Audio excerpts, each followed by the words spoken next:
So last night's show, Purple Parlor, where we cover the Minnesota Vikings as a group during the live streams with myself, SK, and Rap, we talked about the news that KOC broke down that JJ McCarthy, he's hitting the ground running. He's going to be the guy. And we celebrated. Yes. And then they brought up, SK and Rap, that, oh, what if we bring in Kirk Cousins? And I'm like, what are you talking about? We have a good thing going. Why are we going to muck up everything after getting some good news? Why is it that we always do this? And I thought it was just a fandom versus fandom type of thing, like West Side Story, snapping your fingers down the road, having a face-off for no reason, anti-Kirk Cousins fans versus Kirk Cousins fans. And then I woke up this morning, it was like, oh no, this is more than a fandom versus fandom thing.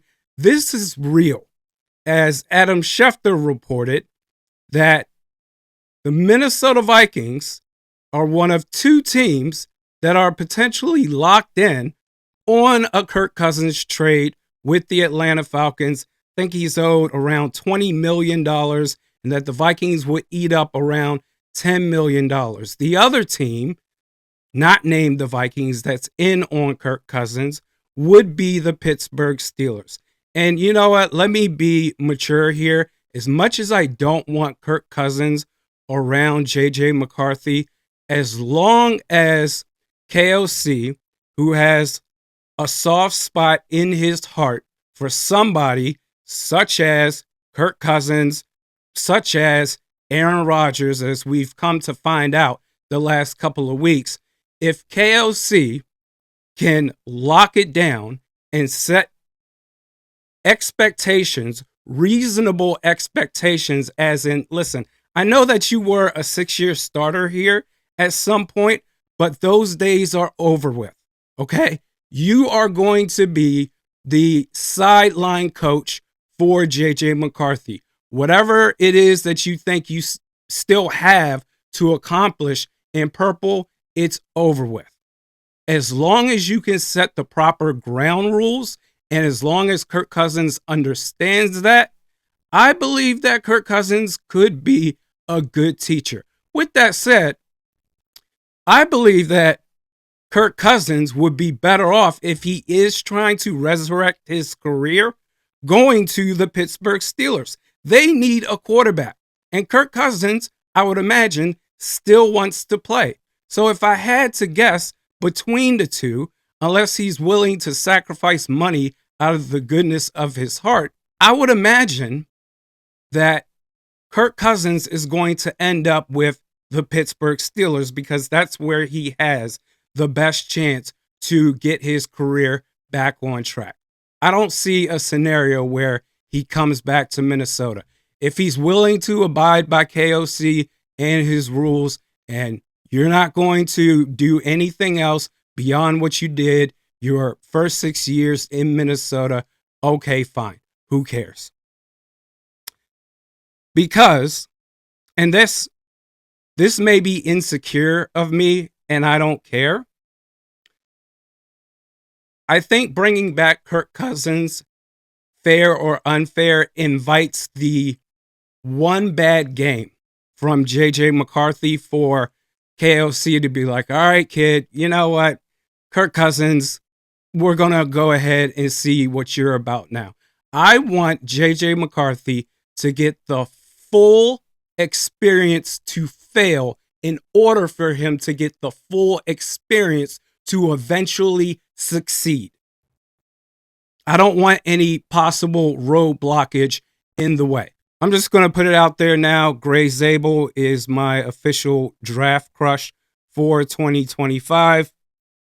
Christian Darrisaw, according to Darren Wolfson, is doing incredibly well. Played in just 7 games last year. Tore his ACL in the regular season. I thought this was the Texans game until I looked this up. But tore his ACL in the regular season Lions game. Has yet to play a full season, 15 games in 2023. And lastly, well, we'll have to monitor that. I mean, it's a long shot that he's going to start week 1, but at some point, he's got to stay healthy.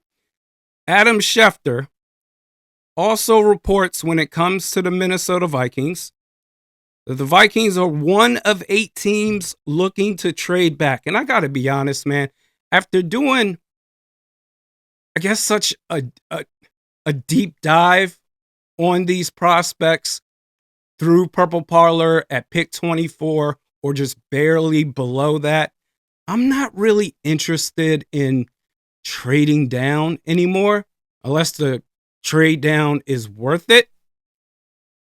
But Schefter says that the Vikings are one of 8 teams looking to trade back. And in this scenario where I was looking for possible trade backs, the only 2 players that I was interested in at pick, listen, we got a trade offer from the Houston Texans, pick 24. They want for pick 25, pick 79, and pick 166. And I cannot express this enough, folks. I do not initiate these trades. These teams, they initiate trades with me. So I picked 25.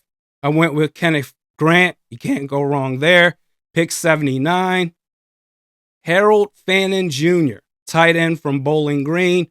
Pick 97, Dylan Sampson. There's your running back from Tennessee. 139, Dorian Strong, cornerback from Virginia Tech. 166, Elijah Roberts. D-line from SMU. 187, Seth McLaughlin, interior offensive lineman from Ohio State. Let me know your thoughts in the comments section below. We've got a jam-packed week this week, baby. Breaking down all the draft picks. Let's go. We'll see you next time.